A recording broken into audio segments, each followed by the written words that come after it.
Hey garage guys and gals, what's going on? It's a damp and cool morning here in the garage. Got a little haircut courtesy of the girlfriend. We were trying to go for a bowl cut to be funny, which we pretty much accomplished it. But we didn't want to sacrifice the sideburns in the back just because wanted to give the stylist a little something to work with when we were done.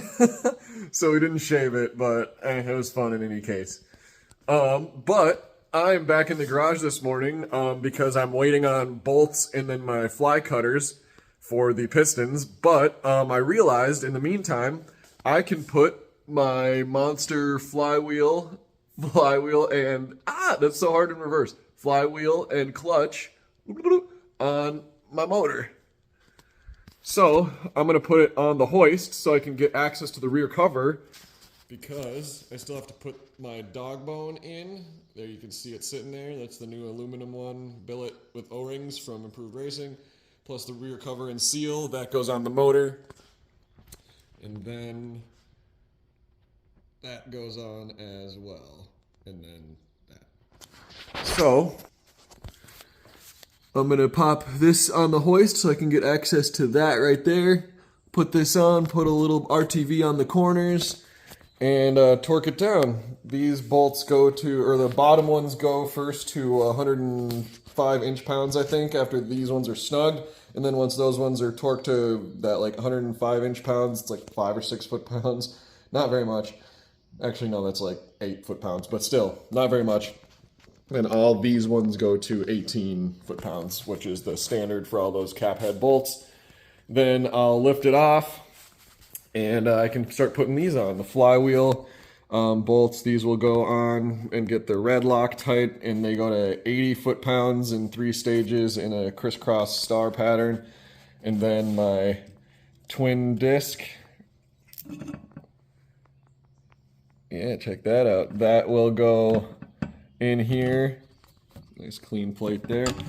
That goes in here. And then this will go on with all these little guys have numbers.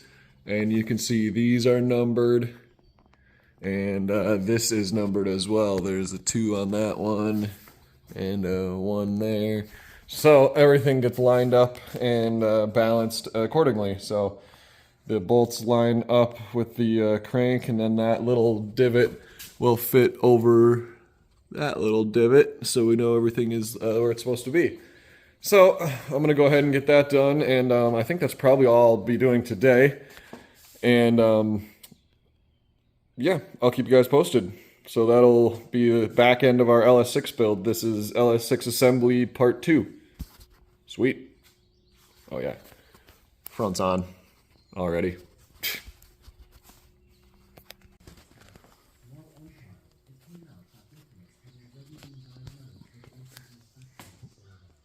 Hey garage people, you're looking at a fully completed bottom end with a flywheel and clutch now. Motor mounts are on, oil pan and everything inside of it is on, the rear cover is on, our pilot bearing is in the crankshaft there, and our clutch dual disc monster is on as well. The flywheel bolts, GM says 75 or 75 to 80, yeah, and Monster says 75, so I went with 77. And then all these ones got torqued to 53 or something, it is like that, in a crisscross, star pattern. You snug it all up and then you snug it down with your clutch alignment tool in there to keep it square with the shaft. Oh yeah, that slides perfect. So that's definitely going to work for our transmission output shaft on the far side there. So yeah, excellent work with that. I'm very happy with the alignment.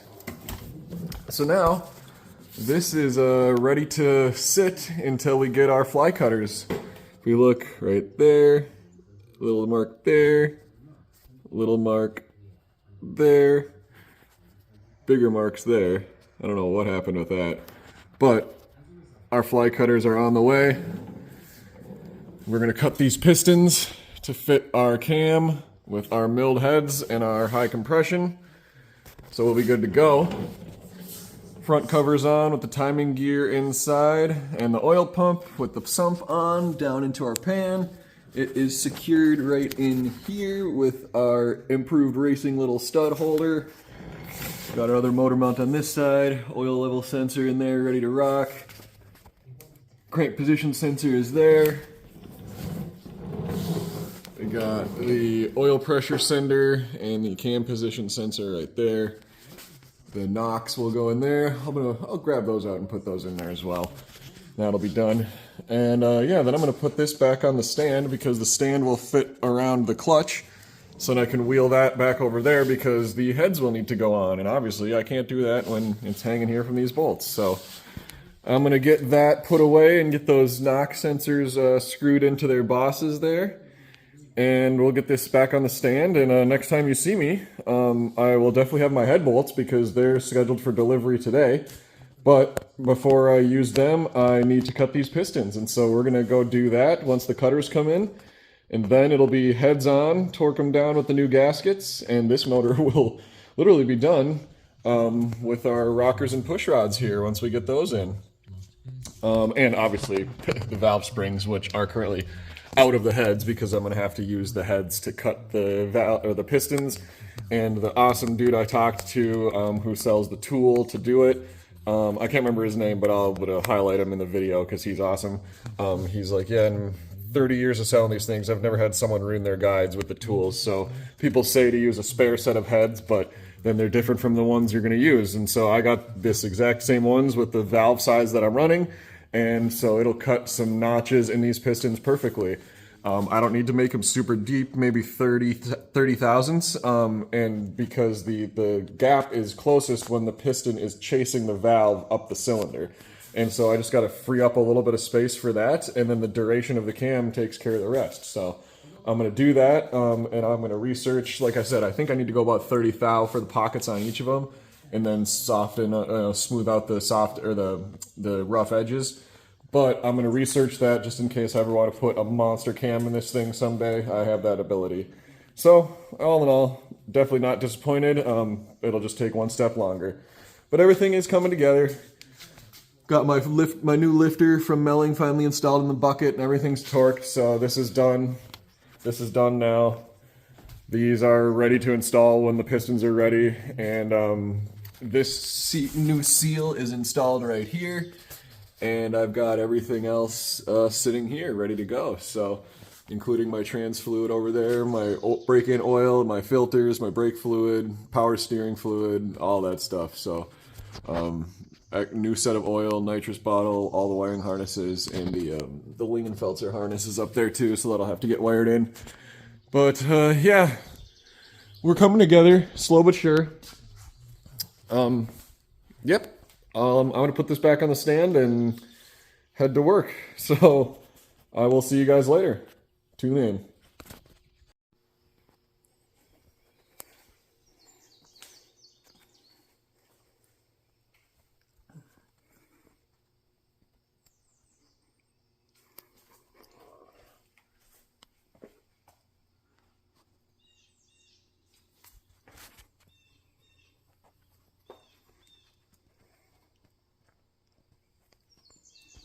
Well, hey, garage people, coming back at you. It's been a minute. I think about almost a week and a half, maybe. Ugh, too long in any case to not do much on this motor. But the reason why I'm back is it's time for some progress. So, as you just saw, I've got my short block all completed and on the stand.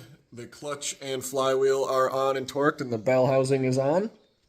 All the sensors are in on the block. Motor mounts are on, front pulley is on, cover and everything like that. Lifters are in and torqued, all that stuff. So, what needs to be done now, I'll turn you around here, is rectify that. That little mark you see there, that is from the intake valve kissing the piston. And it happened a little bit on that one, then a little bit on that one, and a tiny little bit on that one as well, on all of them the same. So the motor is obviously on the stand now, and I've acquired these awesome cutters More about them in a minute. But what I'm going to do is use my heads as the holders, and they will go right in the valve stems right there. The stems on these are the same size as the valve stems, and this is the intake valve size, that is exhaust valve size. I'm going to mount the heads up after those are installed. Then I'll go down the row and cut relief pockets in each of these pistons with a drill. Use these collars and some feeler gauges to set the depth that I want to go. And each piston will have to be rotated over to top dead center consecutively. And then the head will come off and go back on for each cylinder. I'll have to do it 8 times, which is better than 16 doing the intake and the exhaust. I can do them both at the same time, or at least with the head bolted down at the same time. So yeah, gonna try it out. It's real slow, and then verify that my methodology is good, and then we'll go through the whole kit and caboodle. I'm gonna get it set up, get everything to get the first cylinder to top dead center and everything taped off, and after that we will I'll come back at you and show you the tools and how it's set up, and we'll go from there. So it'll be fun, embarking on something new. That's the last step to get this engine in, because I finally got the ARPs. Yeah, delicious head bolts. So that's good. So yeah, I'll get this set up on this side right here, and I'll be right back. All right, garage people, we're set up here. You can see the piston through the tape, top dead center. We got this all taped up, doubles put in, and we'll put our head bolts in there to tighten the head down. We've got our head here with our tools in cylinder number 1. As you can see, they slide back and forth just like the valves, and they have 8mm stems, just like my Ferrea valves back there, and they are the same size, 157 on the exhaust and 220 on the intake, so they're slightly oversized from standard LS pistons, or standard LS valves, but you can get them in a bunch of sizes. And these are the Lindy Tool in-head piston cutters. So basically you use your head as a guide and a mount, and you get your cutters that are the same size as your valves. You put your piston at top dead center so it gets a, or you can put it at some, like it says here, some people say you can put it 50 thou down, but if you, it has enough oversize on the diameter that it shouldn't really matter too much. But what I'm going to do is keep it at top dead center for equivalence, and then I will modify it if need be after I check it. But the research that I've done with these pistons, you can get away with 120 thou, no problem. And I think I'm going to go 100 on all of them just to save myself from future, but I'll probably start with 80, 60 to 80, and just check it and measure it from there. So yeah, review of these cutters incoming. The gentleman I spoke with on the phone was super cool and really easy to work with. So pretty excited to actually try these things out. I got my drill here, which will go on the ends to spin the tool. And yeah, give it a shot. I'm going to try to have them both in at the same time. There should be clearance for the drill. Yeah, that'll be fine. They won't get in the way. And then I can put a zip tie around one to hold it up, or maybe the valve stem will probably just hold it up. And then I'll use these collars, and I will set the bottom depth, or put it at the bottom, and then set this one, my desired depth, up. And then I heard the hot tip was to tighten this one down a little snug and then put it up by the top one. And so you have a little bit more control when you're pushing the drill into the piston to cut the notch out. So I'm gonna get that all set up. And yeah, oh, mailman's here, that's awesome. So I'm gonna get that set up, and we'll do our first piston here. I'm going to put a little bit of grease around the chamber and spark plug to catch any scraps that would go on there. And we'll tune in after we got a piston done. So yeah, fun stuff. And utilized it. All right, guys and gals, garage pals, watching some Rob Dom on the TV. And that one I taped back up to not let any metal fall down there. But, look at that. Got some notches and some pistons. They came out great. And that is all the metal that the, the cutters generated. Well, not quite all of it, because there's some as well. So I'll vacuum that out of there and vacuum this off of here. And use my Dremel to take the sharp edges off of that. And we're going to call that one done. So that is 1, 2 done out of the 8. So we're just going to keep going. This is looking really good. These cutters work like a charm. They're super easy to use with the little stops to set your depth. And like you're not using the whole width of the cutter, right? Obviously, we're just cutting little eyebrows into the pistons. So you just use it on edge and it goes, and then you get the little the reliefs there. And I can measure it. My feeler gauge looks right about perfect. All right. So yeah, the Lindy tool, I couldn't say enough good things about it. I'll link it in the bio or in the description of the video. Yeah, if you can operate a drill, and especially if your motor's already out, like this is easy as pie. If you were worried about notching pistons, which admittedly I was, don't be. This is super simple. I'll probably just, I don't want to say for sure, but I probably will end up keeping these tools because they're for oversized valves. So if I ever get ahead with stock valves, I can use these and I know that they will be big enough for the valves regardless. So I might just keep them. Then I can always, you know, run a massive cam in a junkyard engine or something. So we'll see. Yeah, but so far, thrilled. Gonna vacuum up the chaff here and polish these and get on to the next ones. Sweet. All right, garage people, status update. Check that action. Got valve reliefs in all the pistons on this side. And none yet on this side.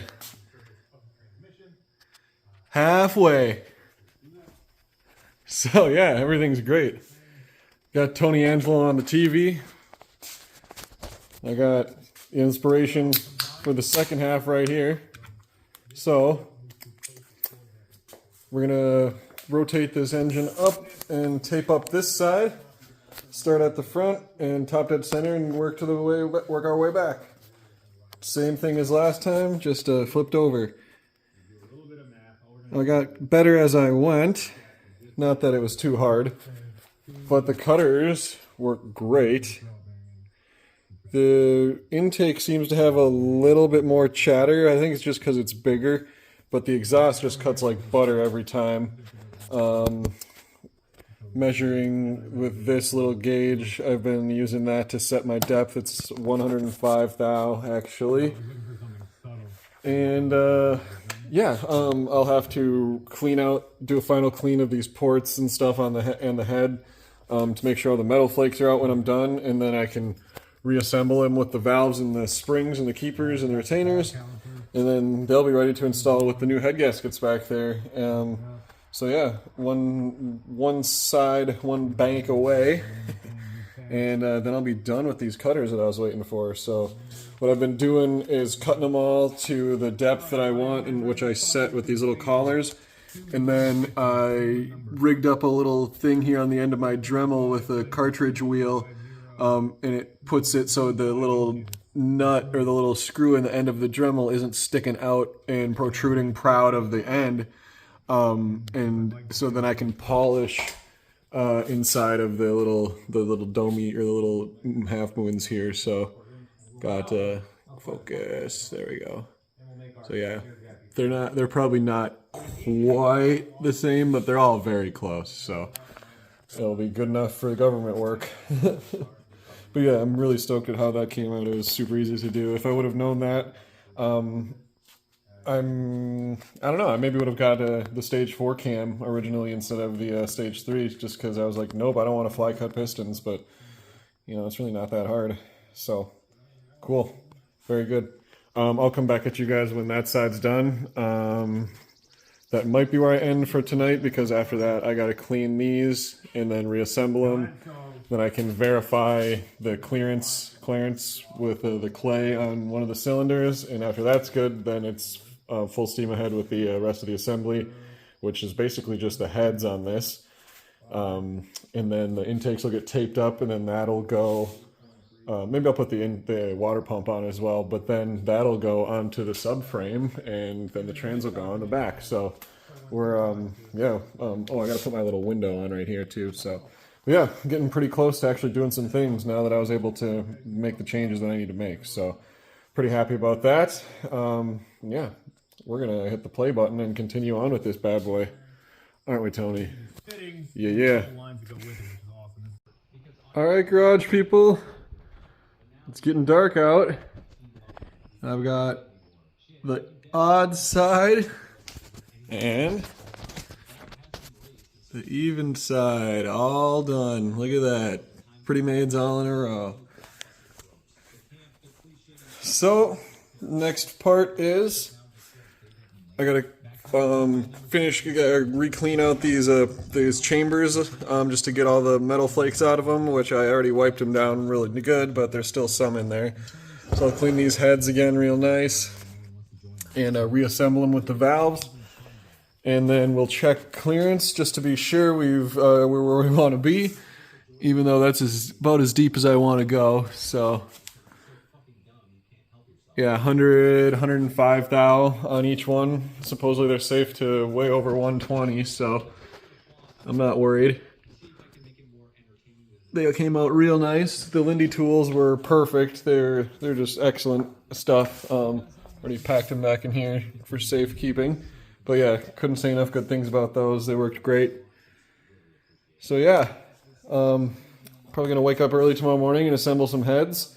And then we got a wedding to go to tomorrow, so gonna get that done as well. But I will come back at you guys when the heads are assembled and going on the motor, and then that'll be the end of the engine assembly video. That'll be part 2 of the engine assembly, and then it'll be ready to go on the stand. So we got the lifters and everything in, so we'll reassemble the heads with the valve springs and the keepers and stuff, and then we'll put our push rods in, and then our rockers, and that'll be about done. So good stuff.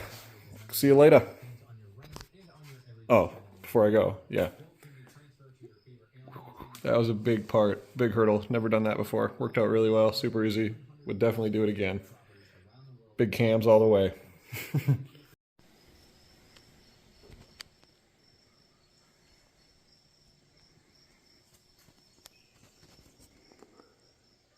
Hey, garage people.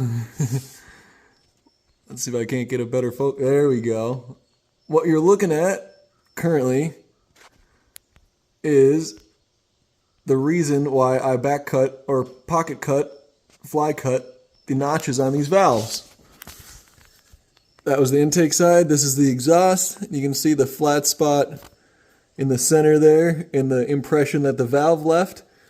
And I measured it, and the exhaust comes out to about 155-ish clearance.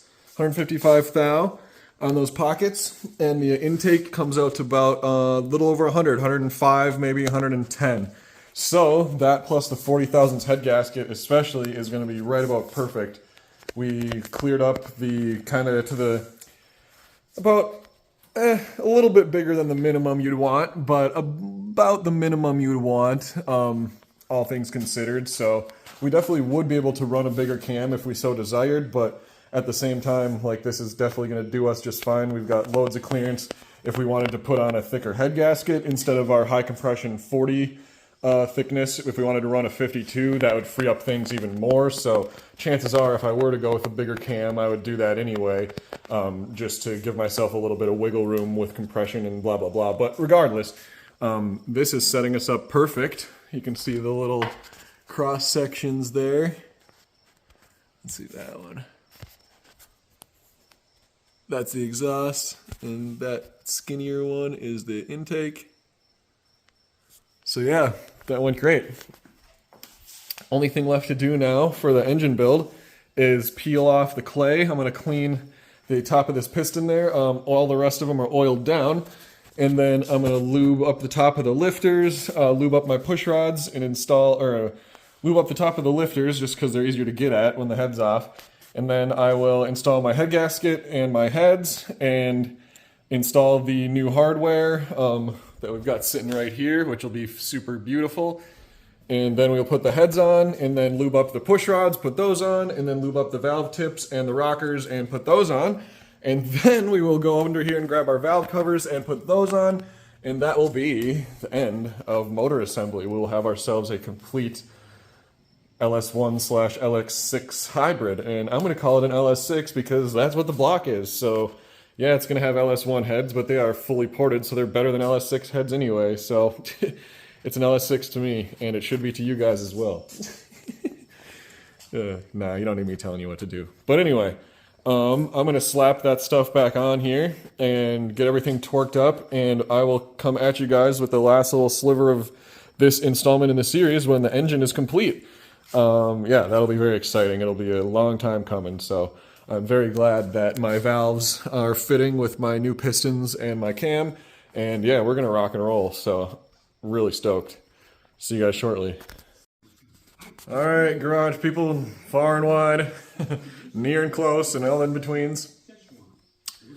At long last, we have a complete engine back in the girlfriend's garage. Boom! Check that out. All of our bolts are in and torqued. We have our rockers under these valve covers with the push rods and the new lifters in and torqued.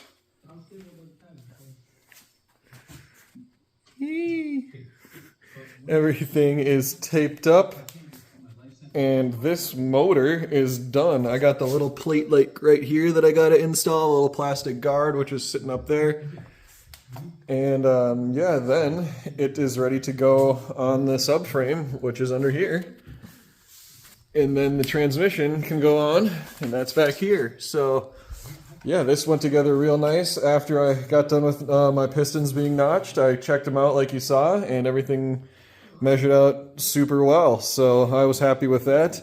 I think it ended up, if memory serves, being like 165, 150, 155, 165, somewhere in there on the exhaust, and like 105 or so on the intake.